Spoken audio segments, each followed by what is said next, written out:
Habis itu sekarang kita bahas tentang perjalanan hijrah Nabi Muhammad sallallahu alaihi wasallam. Hijrah ini berawal hari Kamis. Jadi hari Kamis itu berkumpullah datuk-datuk, nenek, mama, hulu balang di sebuah lembaga namanya Darun Nadwa. Kalau di Pekanbaru, tadi kami berkumpul juga tadi sore. Nama lembaganya LAM, Lembaga Adat Melayu Riau. Saya alhamdulillah dua-dua saya masuk, LAM sama MIM. LAM Lembaga Adat, MIM Majelis Ulama. Nun aja yang belum lagi. Nun itu bahasa Jawanya apa? Berkumpullah mereka, nama lembaga itu Darun Nadwa. Yang mendirikannya namanya Kusoi. Siapa namanya? Kusoi. Muhammad, anak Abdullah, anak Abdul Muthalib, anak Hashim, anak Abdi Manaf, anak Kusoi. Kita ulang sekali lagi. Muhammad, anak Abdullah, anak Abdul Muthalib, anak Hashim, anak Abdi Manaf, anak Kusoi.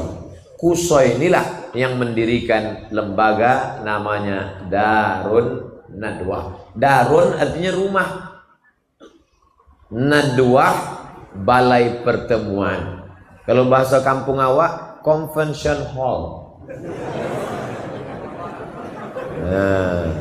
Convention hall atau pokoknya yang ada shen-shennya itulah. Jadi berkumpullah datuk-datuk, nenek, mama, hulu balang, panglima, semuanya hadir waktu itu. Judul agenda acaranya bagaimana menghabisi Muhammad. Pertama dibujuk, Muhammad, mau tak engkau dikasih sawit 2 hektar? Agak-agaknya lah waktu itu. Apa kata Nabi Muhammad? Wallahi ya ammi, demi Allah wahai paman, law wada'u syamsa fi yamini, seandainya mereka letakkan matahari di tangan kananku, bulan di tangan kiriku, ala an atruka hadzal amra ma taraktuh, tak akan kutinggalkan dakwah ini. Jadi metode yang pertama adalah dibujuk dan dirayu. Mau tak? Mau tak? Mau tak jadi? Tak mau dia. Tahta, harta, wanita. Tahta, tak mau. Harta, tak mau. Wanita, tak mau. Kalau tidak mau dirangkul, maka dipukul. Metode itu yang sedang dipakai sekarang. Nah, kira-kira mau gak? Saya pula ditawari jadi menteri, mana saya mau? Wakil presiden aja saya tak mau. Ada dirayu. Yang nawari Ustaz jadi menteri siapa? Tak ada. Ini kan cerita. Sempat betul tepatnya. Jadi yang pertama dirayu. Nabi Muhammad tak mampan dirayu. Karena surga itu sudah di kelopak mata dia, nampaknya. Nabi itu asal buka mata nampak surga. Awak buka mie ayam aja jauh, namun lagi surga. Nah, enak ya ceramah kok di kampung kita sendiri, nyantai, tenang.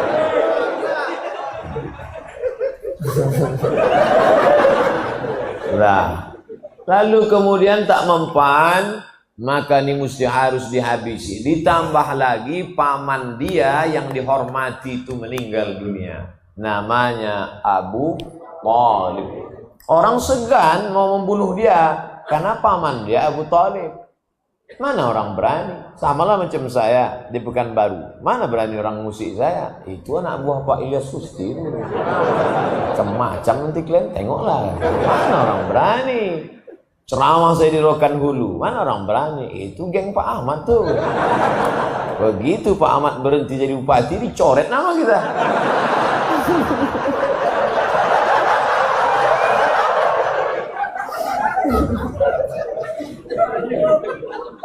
Terbuka pula cerita. Nah, jadi setelah Nabi Muhammad SAW meninggal, barulah mereka, ini Muhammad harus dihabisi. Akhirnya rapatlah mereka pagi Kamis itu mau menghabisi Nabi Muhammad SAW. Nama pimpinan sidangnya namanya Nama pimpinan sidangnya namanya Umar bin Hisham. Siapa namanya? Umar bin Hisham. Kenal Bapak Umar bin Hisham? Kalau saya sebut nama kerennya, Abu Jahal.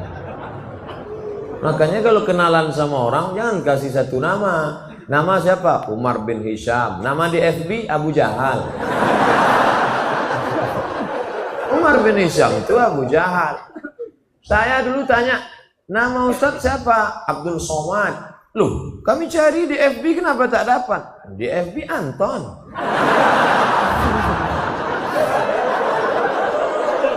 Nah, jadi nama kerennya Abu Jahal.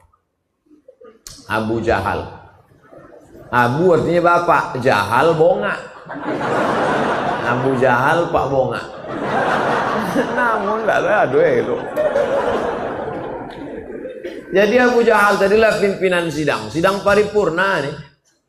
Sidang paripurna, kok bisa pula lah bonga jadi ketua sidang? Karena yang memilih itu goblok. Maka naik bonga. Yang tersinggung dengar ceramah saya. Karena beberapa orang yang tersinggung tuh 2-3 hari sudah itu mati. Bukan saya hebat, enggak, memang ajalnya udah sampai. Jadi sidanglah. Agenda sidang kita hari ini bagaimana menghabisi Muhammad sallallahu alaihi wasallam. Ada pendapat angkat tangan satu. Entah dari partai apa waktu itu. Saya angkat tangan gitu deh. Saya komisi sekian. Saya tak sebut nama, nanti tersinggung pula. Apa pendapat kamu? Muhammad ini kita antar ke tempat yang jauh. Cari tempat jauh, antar. Kira-kira ke Tenayan Raya lah. Campakkan di tempat pembakaran batu-batu. Bagaimana peserta sidang yang lain? Anggota parlemen, setuju? Tidak, saya tak setuju. Kenapa? Jadi mereka di Darun Nadwa itu berdebat juga. Jadi orang kafir musyrik jahiliyah itu di parlemen rakyat itu berdebat. Bukan tidur mereka, enggak. Jadi kalau ada anggota DPR tidur, itu lebih parah dari parlemen jahiliyah. Berdebat mereka. Karena arti parlemen, parle itu artinya bicara. Parle artinya bicara. Parlemen artinya orang yang dipilih memang untuk bicara. Maka pilihlah orang yang matanya terjaga untuk membicarakan hak-hak kita. Ini kemana arah bicara Ustaz? Pokoknya tangkap aja lah. Ini nampaknya makin banyak persekusi. Apa takut? Awak baik-baik ini persekusi juga. Bagus lepaskannya semua kan?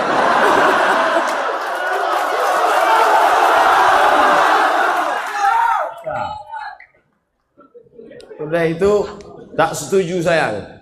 Kenapa kamu tak setuju? Muhammad ini orangnya karismatik. Kalau sampai kita campakkan dia ke tempat yang jauh itu, tiba-tiba di sana nanti pengikutnya banyak dan dia akan kembali ke Makkah dan kita akan mati dibunuh oleh pengikutnya. Berpikir juga parlemen ini. Wah, bahaya ini. Jadi kalau gitu tak usah kita kirim dia, tak usah. Bahaya. Oke, ada peserta yang lain? Ada. Jadi otaknya bekerja mereka ini. Tak ada yang off otaknya. Kerja. Bagaimana menghabisi Muhammad? Pendapat satu tolak. Tak setuju ya? Tidak. Ada pendapat lain? Ada. Apa pendapat kamu? Pendapat saya begini. Kita buat kotak kayu, letakkan di samping Ka'bah, masukkan Muhammad ke dalam sallallahu alaihi wasallam. Masukkan dia ke dalam, jangan kasih makan, jangan kasih minum, biarkan dia kering di samping Ka'bah. Gimana? Ini modalnya kan lebih efisien, hemat biaya, mengatasi masalah tanpa masalah. Pegadaian syariah. Kata anggota parlemen yang lain, saya tak setuju. Kenapa? Karena jangan kalian sangka di samping Makkah ini tak ada pengikutnya. Pengikut dia banyak. Kalau sampai mereka melihat pemimpin karismatik mereka dibuat begini kering di samping Ka'bah, maka Makkah akan bergejolak, terjadi revolusi umat besar-besaran. Jadi kalau gitu pendapat pertama tolak, pendapat kedua tolak juga, tak bisa kita pakai, tidak. Akhirnya suasana sepi, kata pimpinan sidang, kalau gitu kita break dulu, kita mabuk-mabuk dulu sebentar.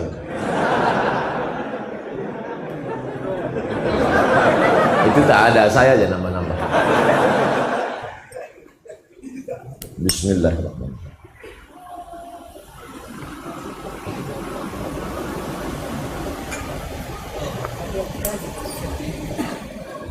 Ada pendapat yang lain? Ada.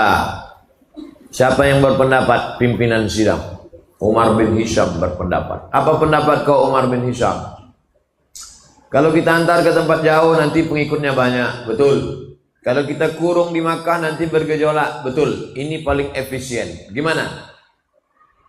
Cari anak muda yang paling tegap badannya, kasih dia pedang paling panjang, masuk ke dalam kamar Muhammad malam-malam, bacok kepalanya. Selesai. Waktu itu sniper belum ada lagi. Sniper dari Jawa ya. Nanti kalau bapak tiba-tiba tengok Ustadz Somad hilang, berarti udah kena yang ketiga. Kirim satu orang, mati. Selesai. Oh, yang lain tak setuju. Saya tak setuju. Kenapa? Kamu tahu Muhammad itu siapa? Muhammad, anak Abdullah, anak Abdul Muttalib, anak Hashim, anak Abdi Manaf, anak Qusay, keturunan Kilab, Lu'ay, Fihir, cucu-cucu Adnan, mengalir darah Ismail, anak Ibrahim alaihi salam. Kalau sampai cucu Ibrahim dibunuh, maka kabilah yang lain mengamuk. Akhirnya suasana rapat, deadlock. Voting tak ada waktu itu. Bingung mereka, gimana ini? Muncul ide. Orang yang jahat-jahat tuh idenya dari mana? Dari setan. Main otak setan, mindset otak setan.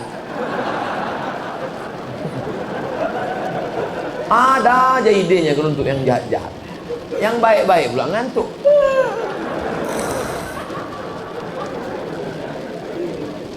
Yang otak-otak kotor, otak-otak sungsang, otak-otak bekudis, otak-otak berkurak, ada aja ide di otak. Gas terus. Kayak itu benar. Nampaknya makin banyak daerah batal nih.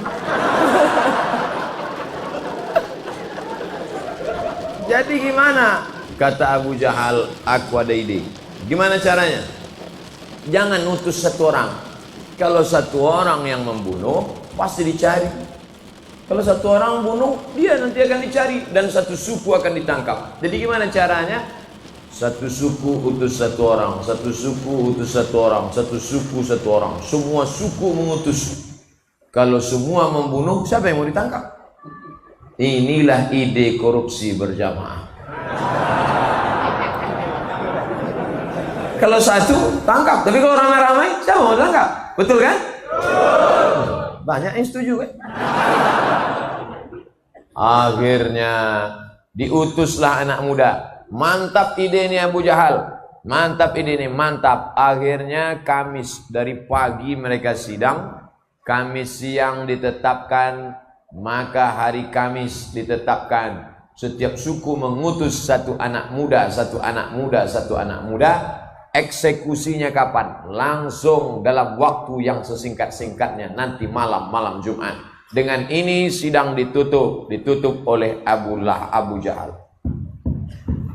Mereka pun tanda tangan untuk pengambilan gaji, uang tunjangan, uang apa segala macam.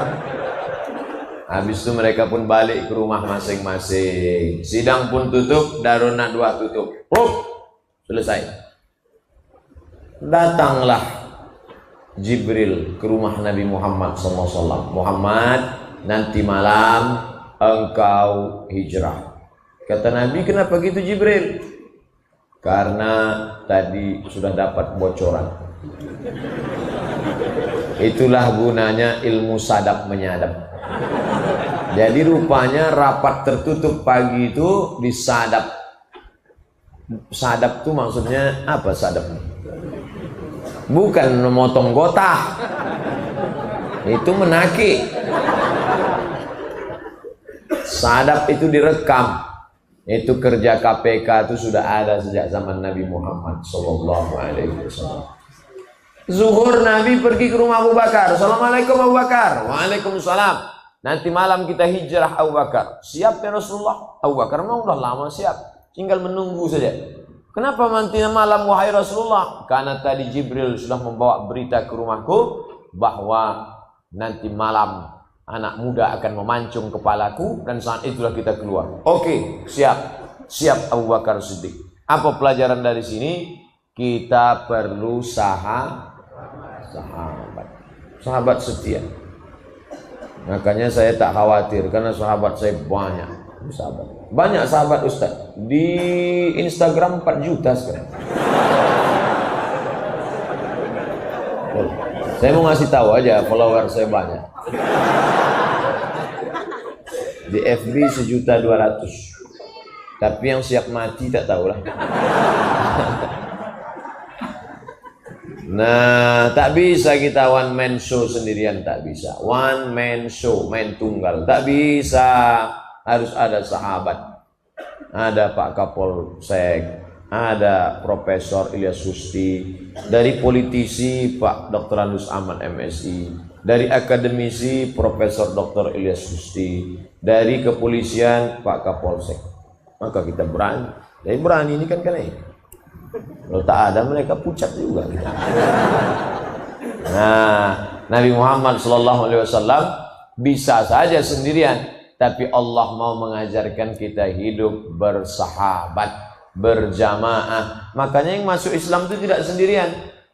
Idza jaa nasrullahi wal fath wa ra'aitan nasa yadkhuluna fi dinillah afwaja. Afwaja itu berkelompok-kelompok.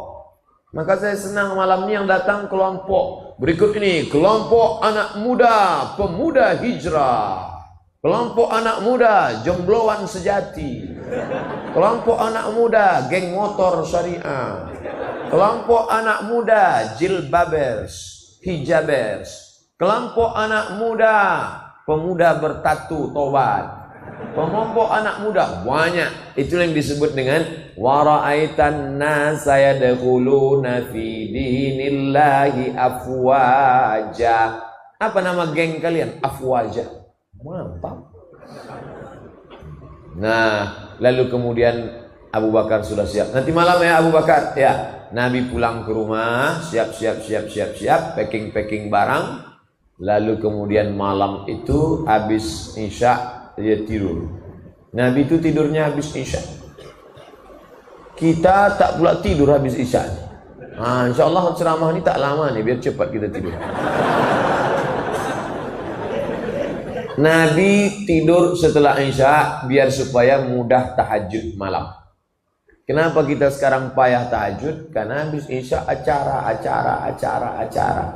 Makanya habis Isya ngobrol itu makruh kecuali untuk bicara akhirat, untuk ngaji. Tidur yang paling berkualitas kata Pak Dokter habis Isya. Jam 8 habis Isya, 9, 10, 11, 12, 1, 2, 6 jam tidur paling berkualitas. Katanya harus tidur 8 jam Pak Ustaz. Kalau tak tidur 8 jam kena penyakit 5L, lemah, letih, lesu, letoy, loyo, lunglai. Tidur itu bukan jamnya, tapi kualitasnya. Kualitasnya tidur itu. Coba tengok kawan-kawan kita security. yang malam tak tidur. Siang tidur dia dari jam 6 pagi sampai jam 6 petang. Sholat jamak takhir semua. Lemas juga badan dia. Tapi ada orang yang tidurnya sedikit aja, tapi berkualitas. Makanya habis isya tidur. Tak bisa lah Pak Ustadz, kami ada acara. Oke, tambah 2 jam. Jam 10 tidur. Tadi saya mulai ceramah nih jam setengah 9. Sekarang sudah jam setengah 10 kurang 10. Berarti saya sudah ceramah 50 menit. Kejap lagi habis. Nah, lalu kemudian Nabi pun tidur habis isya 9, 10, 11, 12, 1, 2. Pas jam 1 jam 2 dia pun bangun, keluar dia dari kamar. Waktu keluar dari kamar, anak-anak muda sudah siap menguruskan pedang, mau masuk memancung kepalanya. Saat dia keluar itulah terjadi mukjizat. Wa ja'alna min baini aydihim saddan wa min khalfihim saddan fa aghshaynahum fahum la yubsirun. Wa ja'alna min baini aydihim sadda, di depan mereka tembok, wa min khalfihim sadda, di belakang mereka tembok, fa aghshaynahum, kami tutup mata mereka, fahum la yubsirun, mereka tak bisa menengok Muhammad. Nabi buka pintu, Nabi lewat, mereka macam orang kena pukau. Dan dipoto pula. Mengangguk. Dilemparkan Nabi pasir ke kepala mereka. Nabi pergi, setelah Nabi pergi baru mereka terbangun, pegangnya kepala. Pasir. Masuk mereka ke dalam, mereka mau cincang tempat tidur Nabi. Buka dulu selimut, coba buka dulu. Begitu dibuka selimut, Sayyidina Ali. Ali, iya, Muhammad mana? Mana? Aku tahu, kata dia.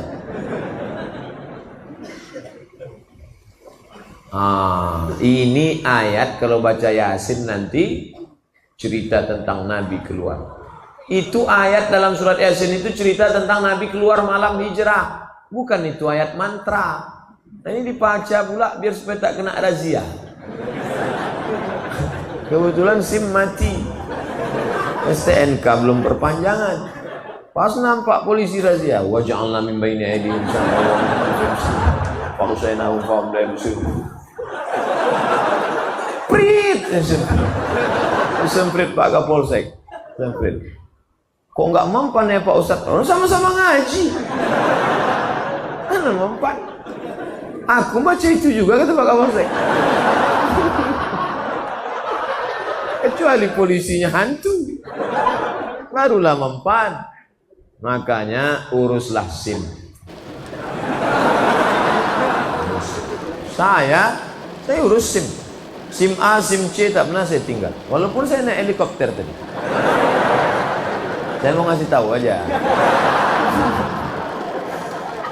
Urus SIM lu. Kalau pakai helm, yakinkan sampai berbunyi klik. Klik, baru jalan. Kemarin waktu naik motor di Pematang Rebah, klik. Sampai tempat ceramah, tak pula bisa buka. Dipotong pakai pisau.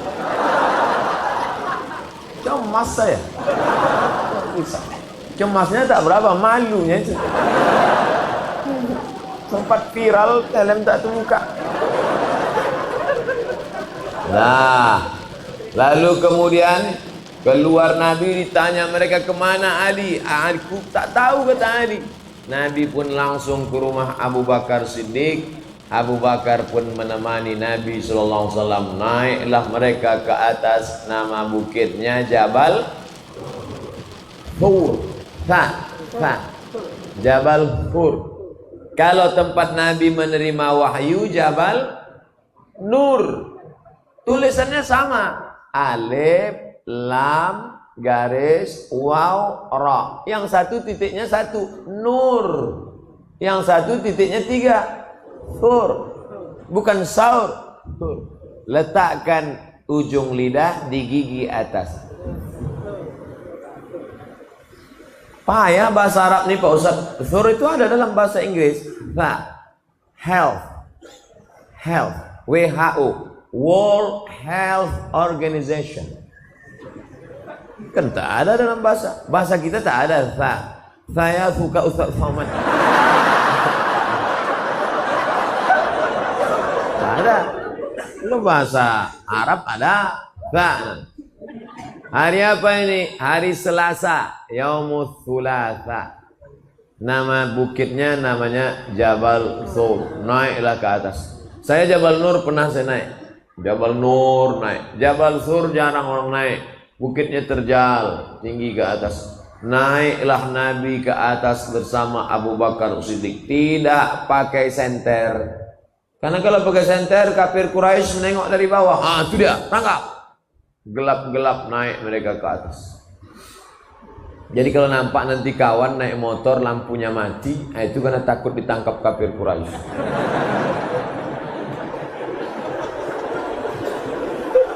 Naik mereka ke atas. Tengah malam gelap, jam 2 malam, jam 3 malam. Sampai ke atas, Nabi udah mau masuk ke dalam Jabal Sur, ada gua kecil. Mau masuk Nabi ke dalam, ditahan Abu Bakar. Jangan ya Rasulullah. Kenapa kata Nabi? Mana tahu ada binatang berbisa di dalam. Biar aku cek dulu. Masuk Abu Bakar ke dalam. Dicek Abu Bakar, tengok tak ada ular, tak ada kalajengking bersih. Silakan masuk ya Rasulullah. Andailah kita sama Nabi malam itu. Andai saya lah sama Nabi waktu itu. Saya persilakan ya Rasulullah, silakan masuk.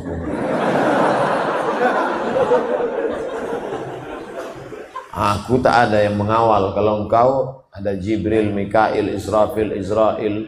Kalau aku siapa? Satpol PP pun tak ada. Abu Bakar Siddiq nyawanya diberikannya untuk Nabi Muhammad sallallahu alaihi wasallam. Makanya kalau kita salat tarawih, Al-Khalifatul Awwal Abu Bakr Siddiq.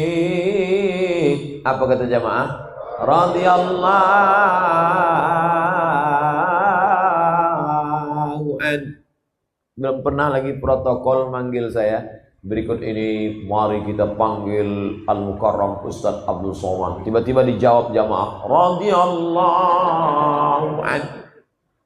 Karena itu titel diberikan Allah karena perjuangan untuk Nabi Muhammad sallallahu alaihi wasallam. Setelah bersih, masuklah Nabi ke dalam.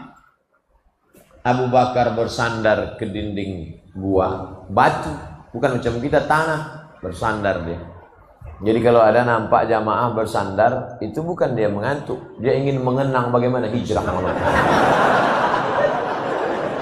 Supaya terasa. Tak boleh kita suuzon semua. Cuma Abu Bakar malam itu. Bersandar Abu Bakar, kaki Abu Bakar nih melonjor, memanjang karena capek lelah berjalan. Datang Nabi Muhammad sallallahu alaihi wasallam meletakkan tengkuknya di atas paha Abu Bakar. Saya sama Umar yang bawa acara tadi akrab, lama sudah saya kenal. Waktu dia nikah saya tausiah. Tapi rasanya kalau dia duduk meletakkan ke paha dia segan pula. Nabi dengan Abu Bakar tak ada jarak. Diletakkannya tengkuknya ke paha Abu Bakar. Nabi pun tertidur. Tak lama Nabi tertidur, terbangun Nabi. Menetes air dari atas. Kata Nabi, gelap. Air apa nih Abu Bakar? Hujan tak mungkin, embun tak mungkin. Air apa nih Abu Bakar? Kata Abu Bakar, air mataku ya Rasulullah. Kenapa engkau menangis? Kakiku disengat binatang berbisa. Kakinya disengat binatang berbisa. Bapak ibu kalau mau tahu rasanya, balik dari sini, pergi ke tempat jual makanan ikan arwana. Beli lipan agak 3 biji. Nah, kalau mau merasakan bagaimana Abu Bakar malam itu. Kakinya bisa dia tahan, tak bergerak kakinya. Memangku kepala Nabi Muhammad SAW. Bisa tak bergerak? Andai kita lah yang mangku malam melompat. Mohon maaf ya Rasulullah, tak tertahan gila-gila. Abu Bakar kaki bisa ditahan. Tak bergerak kakinya, disengat binatang itu tak bisa ditahankannya. Tapi ada satu yang tak bisa ditahannya, air mata tak bisa. Tak bisa ditahan. Makanya kadang kita tengok anak-anak muda di kantin kampus tuh menangis, menengok lontong. Kau nangis kenapa? Galau Pak Ustaz. SMS nggak dibalas, telepon nggak diangkat. Pret. Mental kerupuk. Baru menghadapi itu gimana mau melawan Israel? Maulah pakai pampers. Oh gitulah Abu Bakar Siddiq menahankan sengatan. Satu yang tak bisa ditahan, air mata. Tapi sekarang ada ibu-ibu yang bisa menahan air mata. Waktu meninggal lakinya tak nangis deh. Tanya, ibu tak nangis? Tidak Pak Ustaz. Kenapa? Udah lama aku tunggu.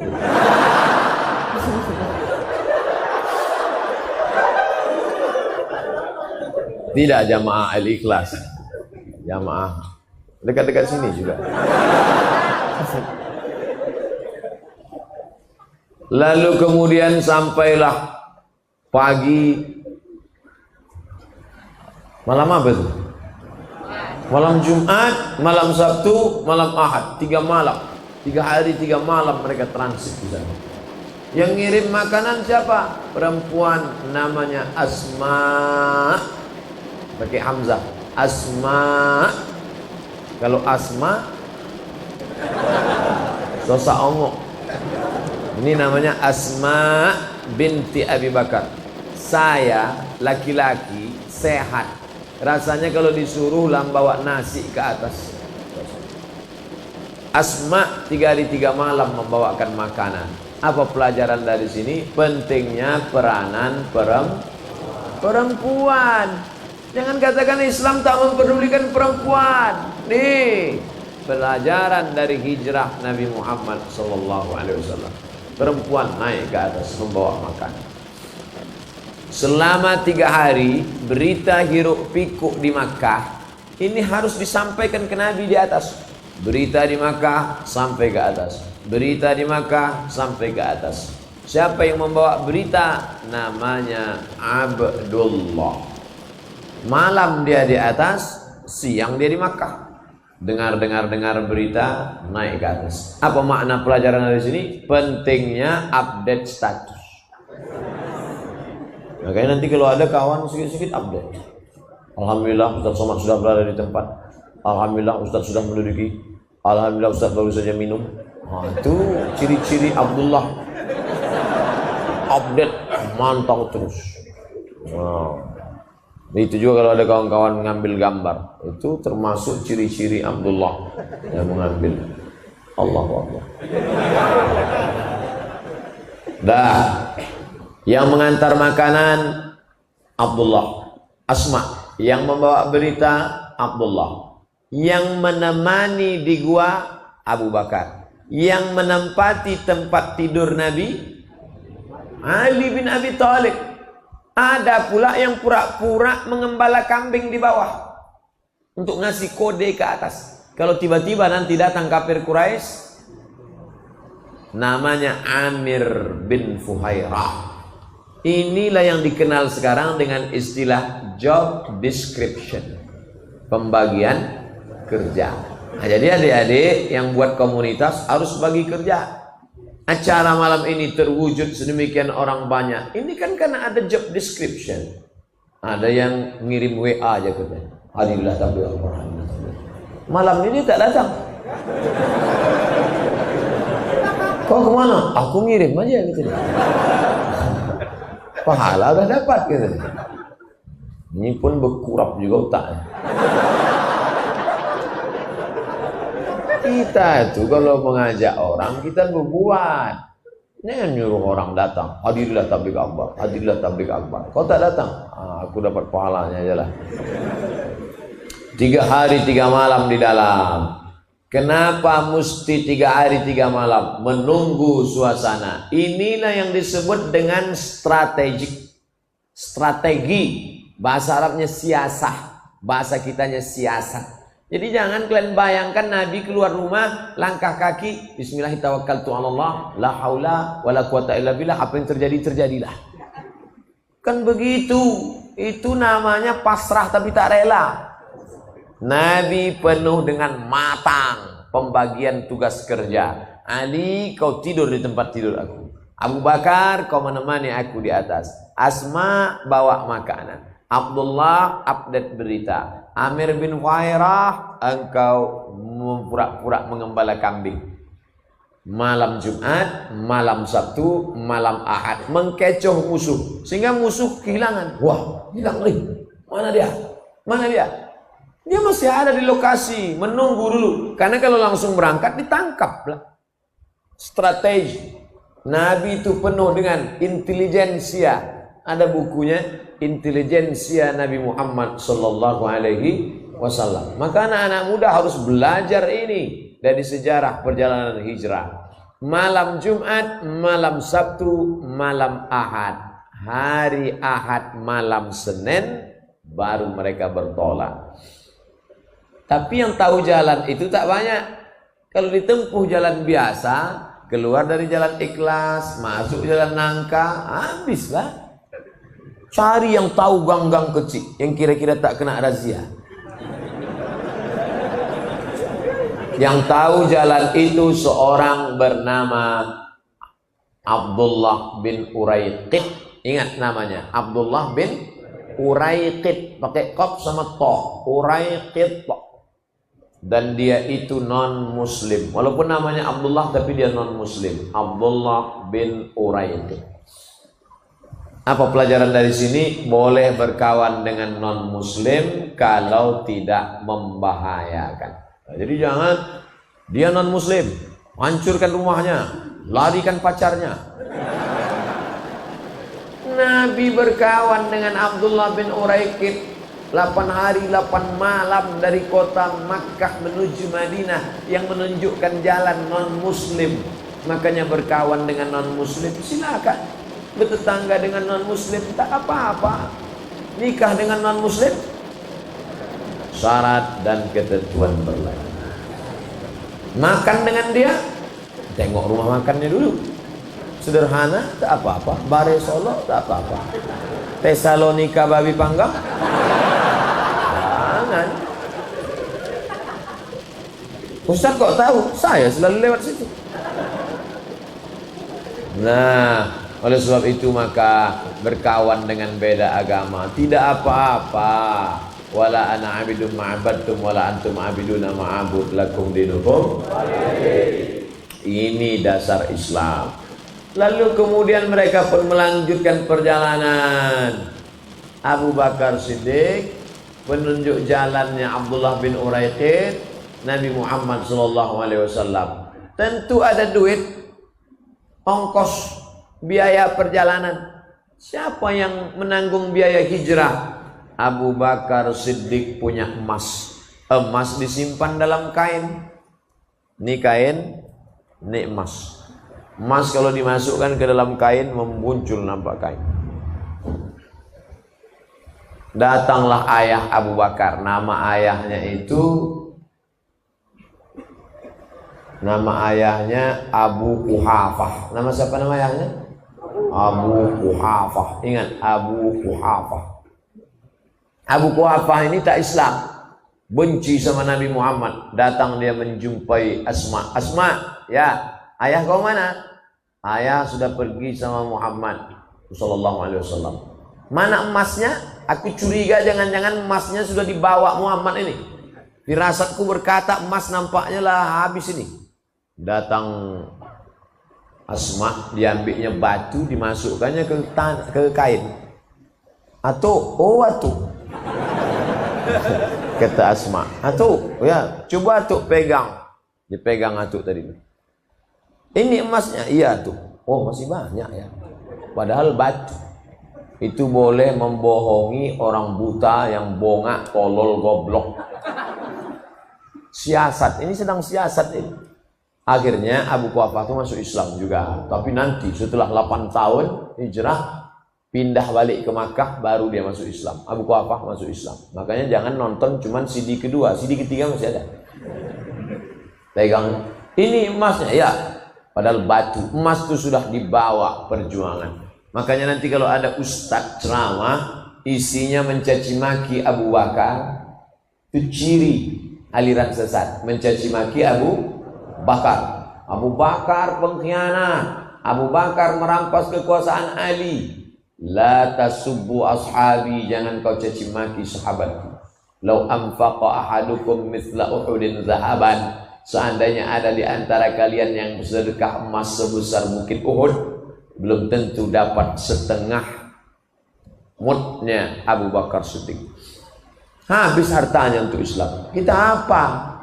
Kita apa perjuangan kita untuk Islam? Kotak tadi aja ini hilang entah kemana. Keluarkan kotak tadi balik.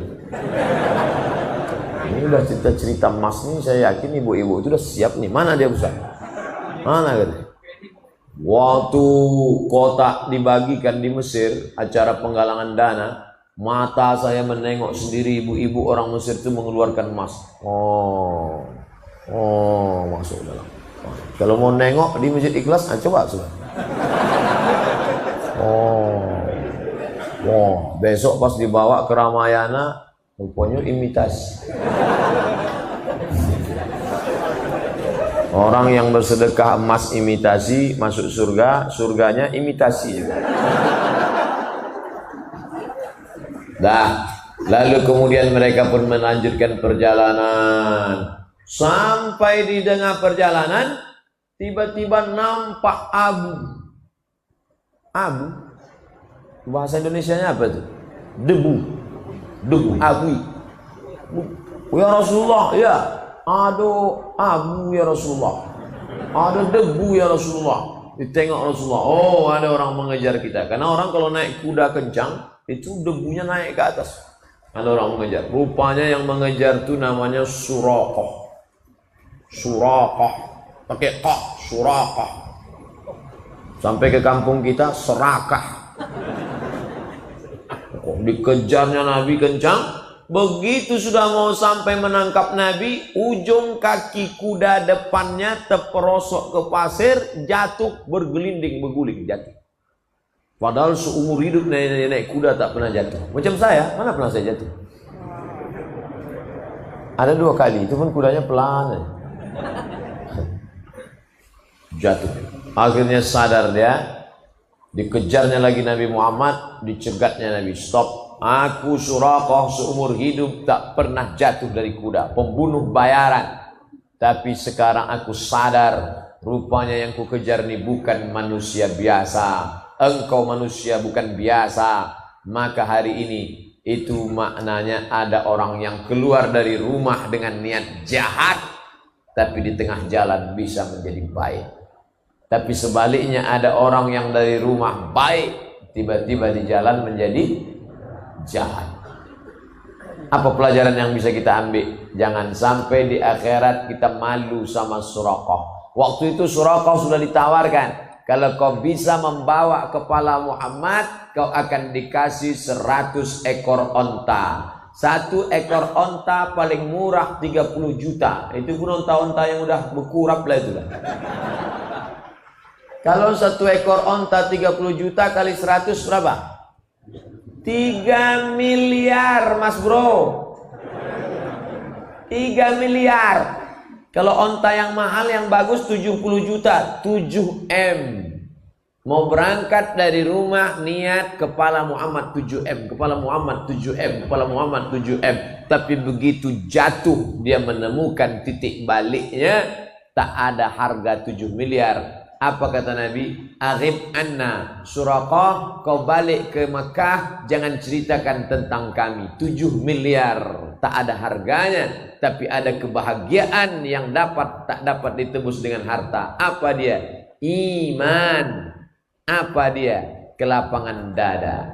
Oleh sebab itu maka kalau ada orang mengatakan semua bisa dibayar dengan uang, ada yang tak bisa dibayar dengan materi. Kebahagiaan hati, kelapangan yang dirasakan oleh Suraqah saat itu.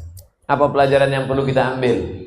Ada orang keluar rumah niatnya mau memancung Muhammad sallallahu alaihi wasallam. Ada orang keluar rumah niatnya mau dapat cari harta haram, tapi di tengah jalan dia bertaubat. Betapa malunya, dari rumah niatnya bismillah tawakkaltu 'ala Allah la haula wala quwata illa billah. Sampai ke tempat itu, tak usahlah ceritakan, jadi makin banyak orang sakit hati. Lanjut perjalanan. Lanjut. Berapa lama perjalanan ini Pak Ustadz? Berangkat hari Ahad malam Senin, sampai di Kuba hari Senin. Malam Senin, malam Selasa, malam Rabu, malam Kamis, malam Jumat, malam Sabtu, malam Ahad, malam Senin, hari Senin. 8 hari, 8 malam. Sampai di perjalanan haus, air sudah habis. Boleh minta air susu kambing. Nampak peternakan kambing, boleh minta air susu kambing. Boleh kami minta susu kambing? Boleh, silakan.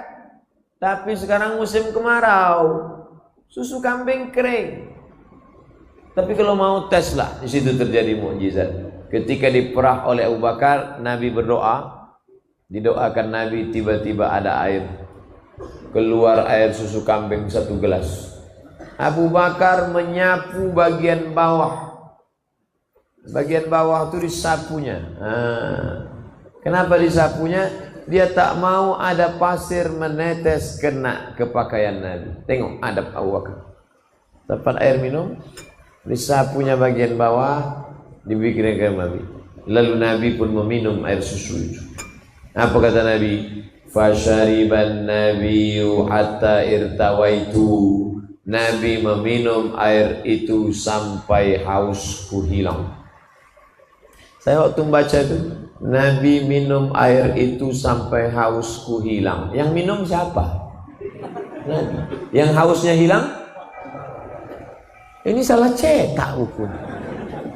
Nabi minum sampai hausku hilang. Sekarang kita tes.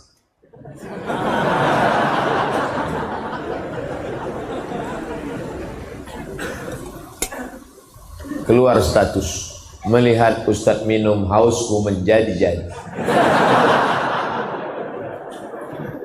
Abu Bakar sudah sampai pada tingkat merasakan tenggorokan Muhammad sallallahu alaihi wasallam. Air susu lalu di tenggorokan siapa? Tenggorokan Muhammad.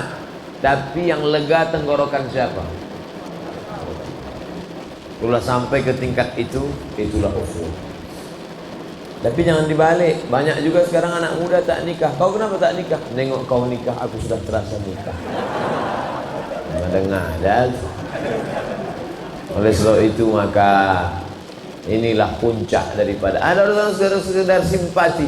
Kasiannya Abu Bakar sudah sampai pada tingkat di atas simpati. XL itu Pak Ustaz. Empati. Merasakan perasaan kawan. Inilah yang dikenal dengan tenggang rasa, tepos liro. Puncak daripada cinta, puncak daripada ukhuwah Islamiyah, puncak daripada persaudaraan adalah merasakan perasaan orang lain. Maka kita paham hijrah itu kenapa tidak kun payakun. Padahal kalau mau ngapain 8 hari 8 malam. Minal masjidil harami ilal masjidil aqsa. Naik lagi ke Sidratul Muntaha. Tak sampai semalam selesai. Innama amruhu iza arada syai'an ayakula lahu kun. Kenapa perjalanan ini 8 hari 8 malam? Dengan berjalan kita kenal dengan orang. Kau kenal dengan si fulan? Kenal. Pernah kau jumpa? Enggak, kau belum kenal. Kau kenal dengan si fulan? Kenal. Pernah kau salaman sama dia? Belum, kau belum kenal. Kau kenal dengan si fulan? Kenal. Pernah kau seperjalanan sama dia? Tidak, belum kenal. Berjalan sama orang, barulah sadar kita. Selama ini dia nampaknya sabar, berwibawa. Rupanya perut kenyang. Waktu lapar, nampak musang berbulu harimau. Bapak Ibu yang dimuliakan Allah Subhanahu wa ta'ala. Makanya kalau mau kenalan sama orang, banyak perjalanan. Saya ingin berkenalan dengan anak-anak muda ini. Nanti sampai masanya kita akan sama-sama berjalan touring kita nanti. Barulah kita kenal. Baru tahu kawan mana lawan ketika busi mati. Barulah tahu. Nengok mati ya, iya. Dan tapi ada kawan yang masya Allah mati ya, iya. kasihnya mancis nih, bakar aja.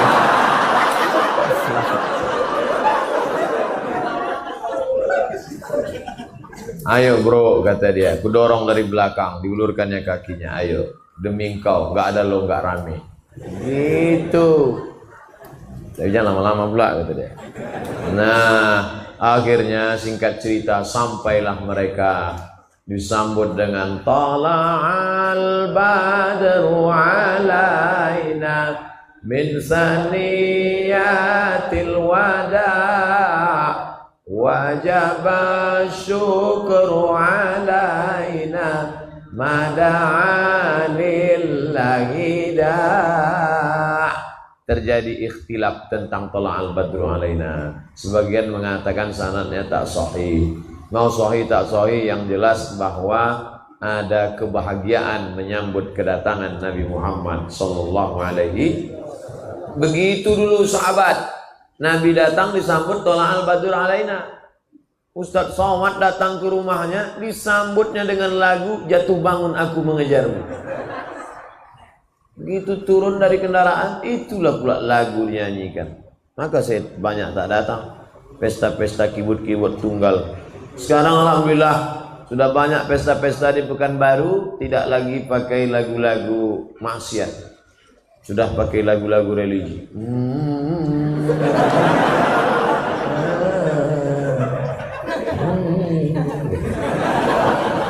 Terus tengok suaranya mantap, tengok berkumis. Jadilah ibu-ibu yang mau pakai rebana bagus, tapi jangan pula ada acara nikah dinyanyikan lagu bila Israel datang mama, menangislah kedua mempelai di atas. Sesuaikanlah sama lagu bahagia, lagu ini. Barakallahu lakuma wa baraka alaikuma. Barulah. Ini enggak lagu No Woman No Cry. No Woman No Cry. Yang menyanyi tak paham, yang mendengar tak paham. Sama-sama mengangguk. Tak apa diangguk kan? Sampai di Kuba hari Senin, menginap sampai malam Selasa, malam Rabu, malam Kamis, malam Jumat. Selama 4 malam berdiri satu masjid. Itulah dia Masjid Kuba. Bukan Fidel Castro. Kuba pakai kop, bukan Kuba. Kuba cerutu. Masjid Kuba. Siapa yang sholat di Masjid Kuba sama dengan umroh. Iya Pak Ustadz, iya, menyesal kami Ustadz, kemarin di Masjid Kuba tak sholat. Jadi apa? Ambil selfie. Tak sholat sunat. Sholat sunat di Masjid Kuba. 4 hari 4 malam berdiri satu masjid. Tanya Profesor Ilyas Susti bagaimana sulitnya mendirikan masjid. Ikhlas. Tanya Pak Dr. Andus Haji Ahmad MSI bagaimana susahnya dulu mendirikan Masjid Islamic Center Pasir Pengairan Rokan Hulu. Apa kata anggota-anggota dewan itu dulu? Mau buat masjid di pokok karet, iya, ciga sama cingko aja lah sholat di situ nanti. Tak yakin mereka ada manusia yang sholat di situ. Apa yang terjadi sekarang? 17.000 orang sholat di Islamic Center Pasir Pengarayan Rokan Hulu hari Ahad, hari Sabtu. Sabtu Ahad. Masjid terbaik se-Indonesia 2015. Menaranya 99 meter, pakai lift ke atas. Wah, Ustadz Somad, kalau Ustadz naik ke atas nampak rumah Ustadz di Panam. Naiklah saya sampai ke atas, saya tengok tak ada. Kata bapak, nampak. Nengoknya pakai mata hati Pak Ustaz. Bayangkan, strategis Rokan Hulu, sebelah kanan Sumatera Barat Payakumbuh, sebelah kiri habis dari Galuh Sumatera Utara, Riau Sumatera Utara. Makanya kali Sabtu hari Ahad plat BK sama plat BA, BK BA, BM pula tak ada. Bayangkan tuh hebatnya. Masjid. Makanya membangun peradaban berawal dari masjid. Karena Nabi bangun masjid pertama. Makkah, Masjidil Haram. Madinah, Masjid Nabawi. Palestina, Masjidil Aqsa. Makanya mencari menantu juga cari yang selalu ke ibu-ibu di belakang. Jangan cari menantu yang karaoke, diskotik. Kasihan anak gadis kita macam tidur sama babi hutan. Carilah masjid ikhlasnya. Tengok banyak yang ganteng-ganteng yang lajang-lajang. Cari ibu. Kalau bisa ibu cari yang berdiri-berdiri. Itu tahanuji itu.